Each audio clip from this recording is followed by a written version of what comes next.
And thank you for being with us. It is considered a national race to watch. Could Connecticut send a Republican to Congress this year? With just over 3 weeks until the election, today we are resuming our conversation with congressional candidates from all across the state. And we begin in the 5th District, where George Logan is hoping to unseat incumbent U.S. Representative Jahana Hayes.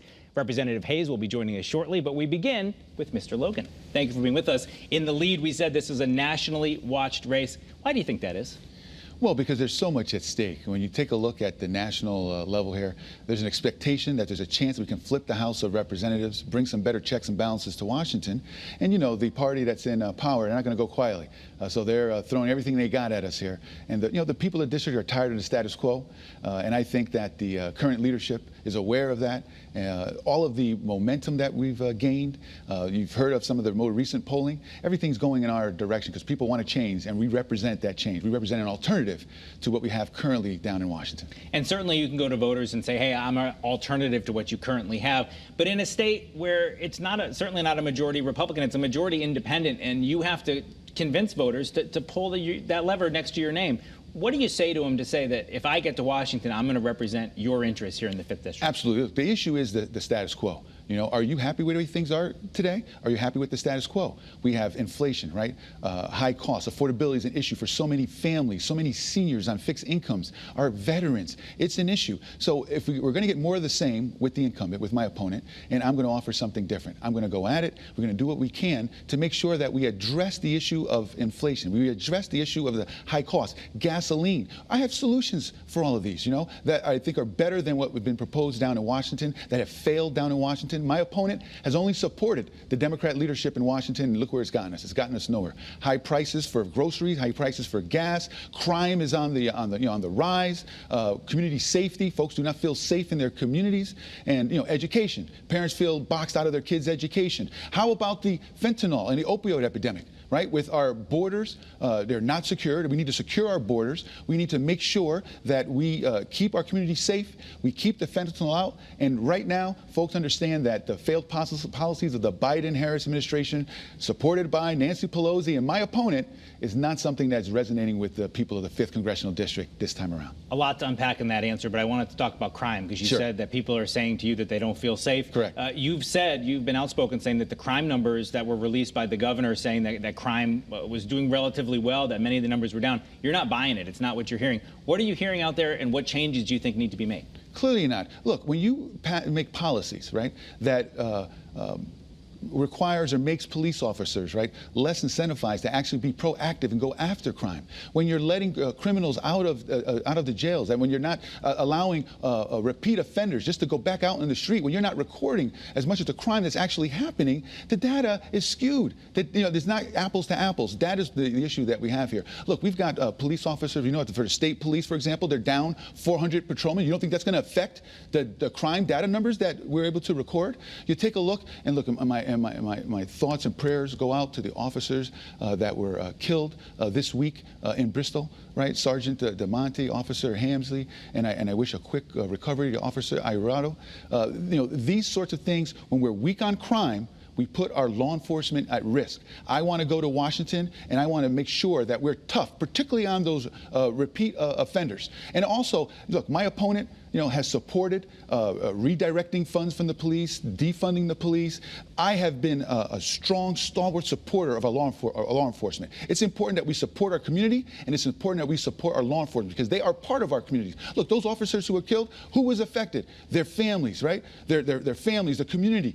Everyone is affected by that. We need to make sure that we are strong, and we show strong leadership, support our law enforcement, support our communities. We can do both. It's not one or the other, and I plan on doing that when I'm down in Washington. So let's talk about police. What's something you would do that's different than what Jahana Hayes has done? Give us a specific. Well, one, support our law enforcement. When a party like the Working Families Party says that they want to defund the police and they go to endorse and put her on the ballot, say something about that. Don't accept their endorsement.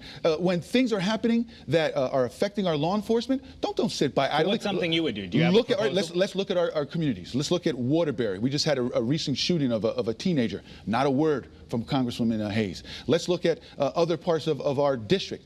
Crime is happening. there's no vocal voice, no voice for us down in Washington, I will be vocal about it. I will want to make sure that we get resources to our law enforcement. I want more resources going to our law enforcement, not less. That is what I'm going to bring to the table when I'm in Washington, when it comes to crime in our district. We've all seen your advertisement where Yes. you stand next to a box that says typical Republican and you say Sure. you don't fit into that box. Is that an important part of campaigning in Connecticut as a Republican, to say that you're not a typical Republican? Well, the issue is the typical Republican is what the Democrats are trying to box Republicans in, particularly here in Connecticut, and it's not working, right? So they are void of what my the facts are, don't care what my actual positions are on issues, and they are trying to use fear-mongering, right, tactics, sometimes even racist tactics, to try to convince people, right, that Republicans are in a certain box. I don't fit in that box. That's what I'm referring to. Because one, I grew up in this community. I grew up in an urban area. I'm a former state senator. You know, I have a family. You know, I've done everything I can to help the community out. And I am a very reasonable, common sense individual. My voting record, my track record proves that. And that's what I'm talking about when I say I don't fit in the box that the Democrat leadership is trying to put me in. So let me ask you about some of the Republican issues. Where Sure. are you on abortion? Sure. I have stated repeatedly that I support a woman's right to choose. My record as a state senator, I've supported women's reproductive rights. My record in the state Senate, my voting record, 100%. I have been unwavering. Does that matter to the Democrat leadership? That my opponent, again, has near a word to say? They are saying the opposite. And that is the type of thing that people are sick and tired of seeing in politics. And that's why I want to go down to Washington to bring some common sense and really, truly be a voice for the folks in the district and make sure that we work together, Democrats and Republicans, to solve our common problems. And how about guns? Where Yes. are you on what Connecticut did with guns here in our state? And would you bring some of that thinking to Washington? Would you support that? Look, I support all of the laws we have in the books when it comes to gun controls here in Connecticut. We have some of the most restrictive gun laws in all of the nation, and I support those. When it comes down to Washington, I'm for smart legislation to take a look at. For example, the Senate bill that just passed recently down in Washington, I would have supported that because what did it do? It took a look at loopholes in current laws. It had it talked about mental health. You know, it's a multi-pronged attack. It's not, and what I'm adamant though about, I want to go to Washington to support the U.S. Constitution, not to tear it apart. I support the Second Amendment. To me, it's just as important as the First Amendment. We need to make sure that we do not take guns away from law-abiding citizens. I want to go after those who are handling and doing crimes with illegal weapons. That's I want to where stop you. We focus only on. have 10 seconds left. Make a final Yes. pitch to voters. Why should they vote George Logan? Because we need a change. Affordability. People need to be able to put food on the table. We need our communities to be safe.